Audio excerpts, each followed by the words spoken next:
Hey kids, don't forget that I have a Discord that you can join if you want to submit your own build to be featured on Build Talks. I will take any build, any subclass, any guardian class, any mod combo, anything. All you have to do is just join the Discord, react to the rules because you would be amazed at how many people don't do that, and then start posting to your heart's content. Alright, now that the mandatory introduction's out of the way, let's talk about Lucky Pants and Crimson.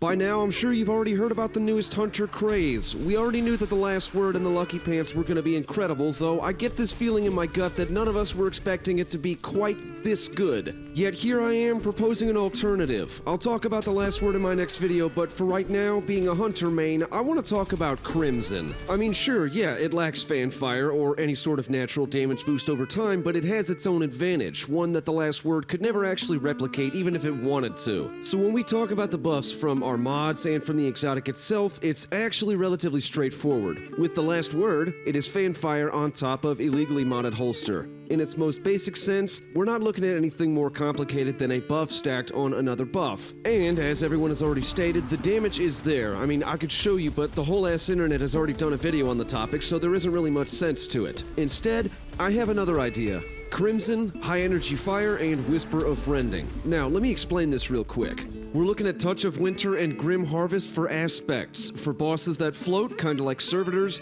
go with Duskfield. For anything else, use Cold Snap. As for fragments, we're looking at Impetus, Torment, Fractures, and Rending. Impetus will reload stowed weapons, aka Handcannons, and boost ready speed after damaging a target with a stasis melee. Torment provides grenade energy upon damage taken from targets. Fractures doubles melee charge speed when surrounded by targets, and Rending increases damage dealt against frozen targets. That last fragment, Rending, is absolutely crucial. Whisper of Rending is a damage buff that comes from a fragment, therefore it is a subclass damage buff. And even though this rule is not universal, in this instance specifically, it does mean that Rending can stack on top of both High Energy Fire and the Lucky Pants, which is going to increase the maximum damage output. Now let's do a quick once-over about mods. These are all just utility more than anything else. To start things off, we've got Precision Charge and Hand Cannon Targeting for the Helm, Hand Cannon Loader and High Energy Fire for the Gauntlets,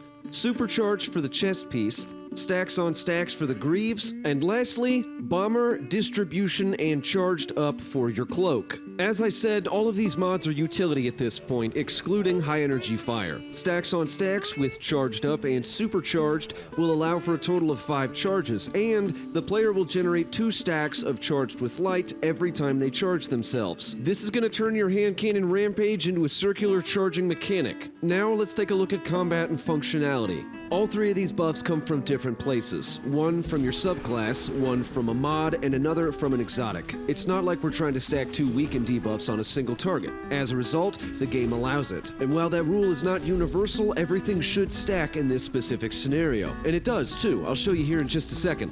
Now, the easiest place to showcase this is in the Ascendant Challenge, mostly because of the big bastard knights that spawn right there in the beginning as soon as you enter. They're huge, they got lots of health. Overall, they're great target practice for all this. Now, the main thing that really catches my eye with this is the burst damage. You can see here that each round at max stacks with both Rending and High Energy Fire hits for 13.7k. Some quick math makes a full burst hit for a total of 41.1k. Considering what we're up against and the fact that Crimson splits its damage for each burst into thirds, this is an extreme damage buff. And if you're still not sure if Rending and High Energy Fire actually stack, here's another clip of me blasting the same knight in the mouth without High Energy Fire at maximum stacks with Lucky Pants, losing roughly 9k per burst. I'm gonna play that back just a little bit slower so you can actually see it. Maximum stacks hit for 10.2k, which is still really strong, but there's an additional 3.7k from each bullet that just vanishes as soon as you drop High Energy Fire. It really is an exceptional mod when penny pinching damage numbers, especially with an exotic like this. But that's not to say that the last word isn't the more powerful choice for the here and now in a combat encounter, because realistically, it kind of is. The main difference between the two is that last word is going to chunk a bit harder because of fanfire on top of High Energy Fire and Rending, but it doesn't trigger the damage stack quite as fast. You only get about 5 seconds to deal as much damage as you can once you freeze your target and start actually shooting. That's about a mag and a half if you're using the last word, and even if you manage to hit every single shot,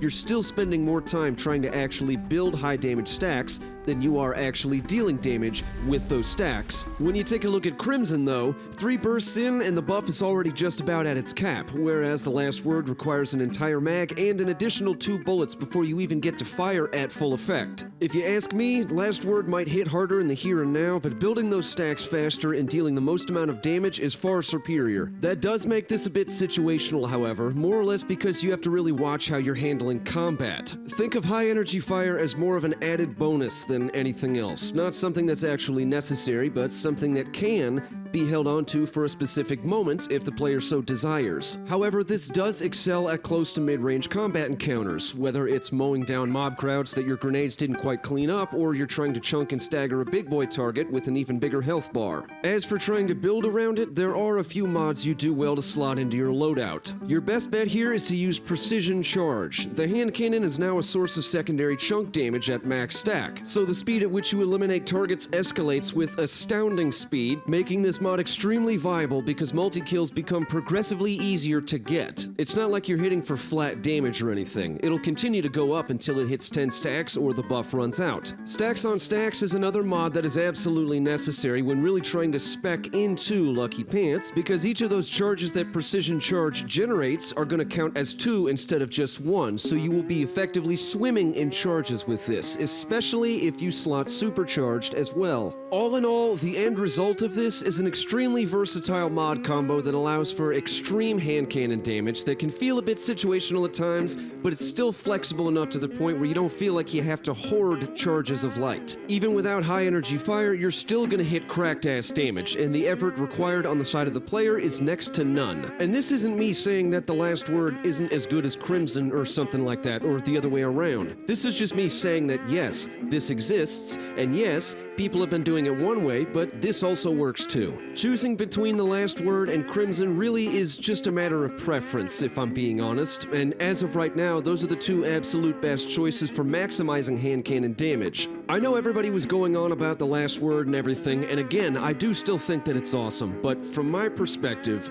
from where I'm standing, Crimson is my go-to with Lucky Pants. New videos real soon, you know the drill.